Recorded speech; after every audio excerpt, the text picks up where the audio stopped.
Bonjour, aujourd'hui on s'attaque à un trio qui donne souvent du fil à retordre en anglais. Most, most of et almost. C'est une source de confusion super fréquente, mais pas de panique. D'ici la fin de cette analyse, la différence sera limpide. Allez, on plonge direct dans le vif du sujet. Un petit test pour commencer. Observez bien la phrase suivante. Alors, most of people like movies. Correct ou pas? C'est une erreur qu'on voit partout. Si cette phrase semble tout à fait juste, c'est normal. Et c'est justement ce qu'on va démystifier ensemble. On continue.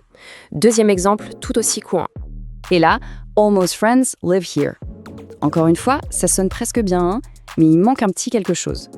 Ces erreurs sont typiques, mais la bonne nouvelle, c'est qu'une fois qu'on a pigé le truc, c'est super simple à corriger. Bon, pour y voir clair, commençons par la base. La règle la plus importante. Comment on utilise le mot most tout seul? Most, qu'est-ce que ça veut dire? Tout simplement, la majorité, la plus grande partie d'un ensemble. C'est l'idée de la plupart. Pour se faire une image, most, ça représente une grosse majorité, on va dire entre 50 et 99% de quelque chose. C'est beaucoup, mais ce n'est pas 100%. Et voilà le point crucial. On utilise most pour parler en général. C'est suivi soit par un nom au pluriel, comme books, soit par un nom qu'on ne peut pas compter, comme music. Et la règle d'or, le truc à retenir, c'est que dans ce cas-là, on ne met jamais off après most. Regardez, c'est exactement ça. Most books, on parle des livres en général, dans leur ensemble. Most music, pareil, la musique en général. C'est simple, c'est direct et surtout pas de of. Ok, maintenant, attention, c'est là que ça devient intéressant. On va voir comment utiliser most of. Et là, on ne parle plus de généralité, mais de groupes bien spécifiques. La comparaison ici est super parlante. D'un côté, une déclaration générale, most presidents are men, la plupart des présidents dans le monde. De l'autre côté, on zoome sur un groupe précis, most of the presidents in the USA. Là, on cible un groupe très clair, les présidents des États-Unis. Et en fait, il y a une formule toute simple, une sorte de recette en 3 étapes.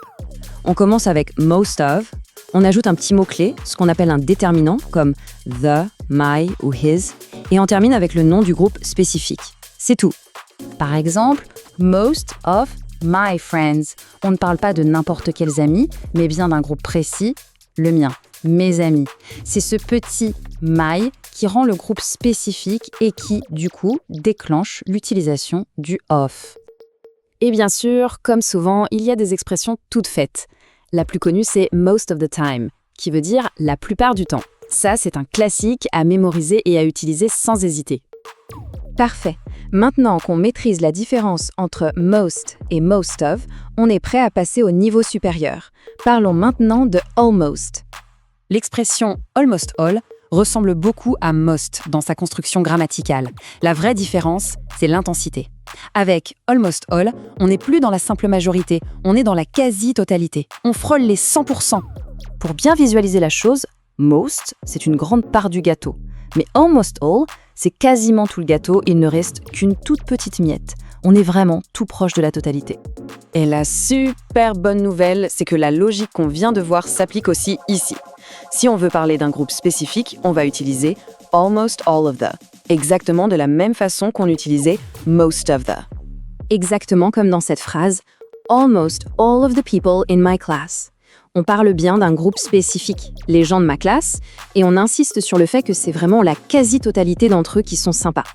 Allez, un dernier petit récapitulatif pour être sûr que tout ça est bien ancré. Voici les points essentiels à retenir pour ne plus jamais hésiter. Voilà le résumé parfait. Pour les idées générales, on utilise most ou almost all directement suivi du nom. Facile. Pour les groupes spécifiques, on doit insérer of et un déterminant comme the ou my. C'est vraiment ça la distinction clé à mémoriser. Général contre spécifique. Maintenant que ces règles sont claires, la question qui se pose, c'est où est-ce que cette nouvelle connaissance va être appliquée en premier? Dans un email professionnel, une conversation avec des amis, ou peut-être en corrigeant mentalement les dialogues de sa série préférée. Après tout, c'est en pratiquant que la grammaire prend vraiment vie.